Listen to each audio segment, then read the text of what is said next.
What's up, Small Man fam? Another video for you guys today. Carter drove separately to Concept. You know, when you're a 20-something-year-old, Friday night is a party night. So after the training, we're gonna go hang out with his boys in town, and I'll come home like a responsible adult and hang out at home and watch some TV and go to sleep. Tonight I'm headed to Concept. I know we mentioned it a couple times. One of our guys is getting promoted tonight at Concept. Mike.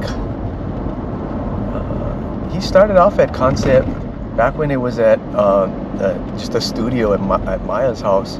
So he's been training for a while.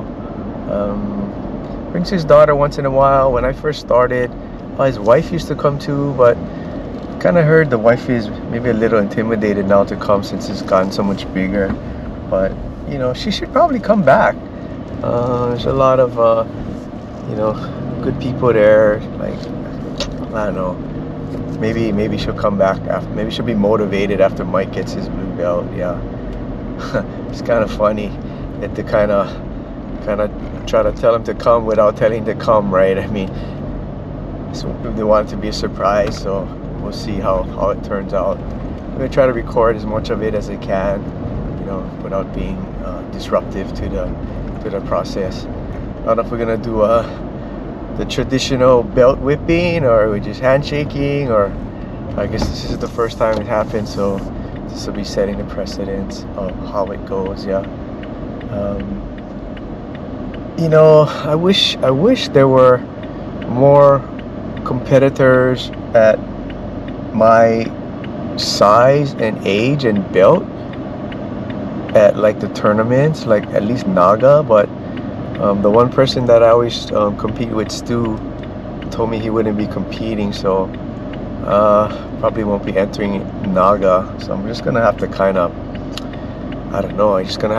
roll with my training and open mats to prepare me for Worlds. I wish I could compete a little bit more, but I mean, like Maya mentioned, maybe I should try to fly out somewhere and compete in maybe someplace on the West Coast just to get more experience. But it's kind of hard, yeah, for me to do that.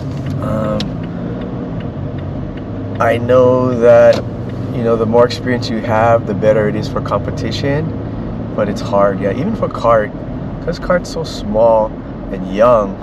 There's not really anybody in his age bracket, size, and belt. Yeah, he probably would have to give up close to 30 pounds to the next closest person.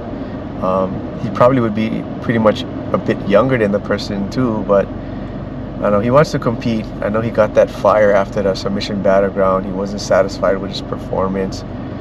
He's been pushing hard in the training. So I'm going hard last night at the comp class, yeah, which is good.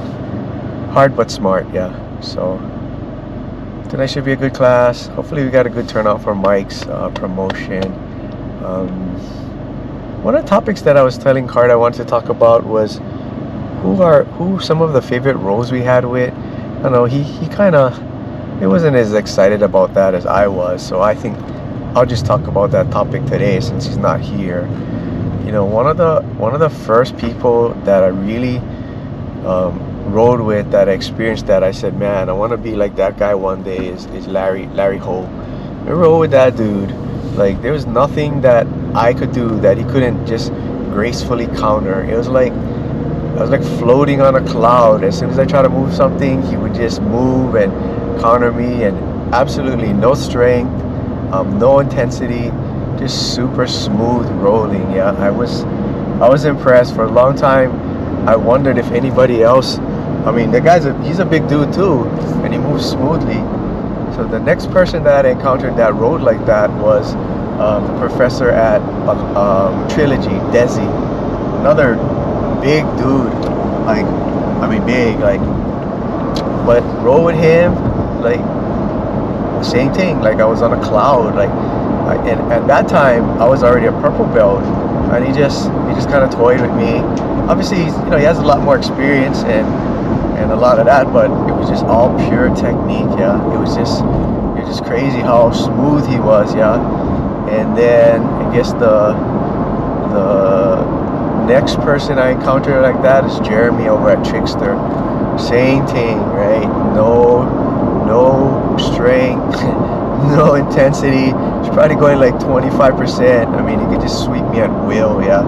So those are the guys that I look up to. Of course, Maya Rose will be like that too. He does put a little bit more pressure on me. I think he's helping me to prepare for competition. So I'm sure he could do exactly the same thing to me, but he does put a little bit more pressure on me.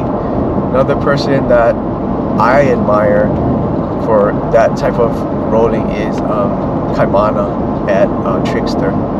That girl, she's small, but man, her technique and her movement, I mean, in a lot of ways, I wish I could I wish I could train with them a little bit more, because they got some good things going on over there. No knock against what we're doing at Concept. Concept is great too, yeah. But those are probably the top people that I've rode with, as far as that smoothness, that style, that effortless approach to jiu-jitsu. Yeah, the gentle art, that truly makes me feel that's the gentle art. Yeah, I mean, I rode with other people that, you know, they got good technique too, don't get me wrong. Most, you know, a lot of the higher belts, they have solid technique, but it's a little different. Yeah, it's a little different on the way that it's being approached, right? So I'm sure I'll meet more people like that, or I dream to meet more people like that, just to experience it, right? As a lower belt, you know, you should strive to try to roll with upper belts and feel what it's like, right? Don't try to win the roll, just try to experience what they're doing and how they're doing it, and use them as a role model of sorts of what your jiu-jitsu game should become. Yeah, because when you rely so much on strength and those kind of overpowering techniques, what happens when you're tired and you don't have strength, right? That's where it comes into play. Or the guy's bigger than you and strength doesn't work. So just some simple things to keep in mind as you're training, as you go to different schools, as you go to open mats, even to a certain extent when you compete, right? Understanding that in competition, people are going a lot harder. They are going to be pushing really hard, and they may be using excessive strength to get to where they need to. But it's a competition. Everyone's trying to win. In class and open mat is different. Yeah, you can feel you should be able to dial up or dial down your intensity based on the situation, your training partner, all of that, right? So something to keep in mind. Anyway, I think I'll cut the video here, gang. Stay safe, keep training, keep pushing. See you on the other side. Us.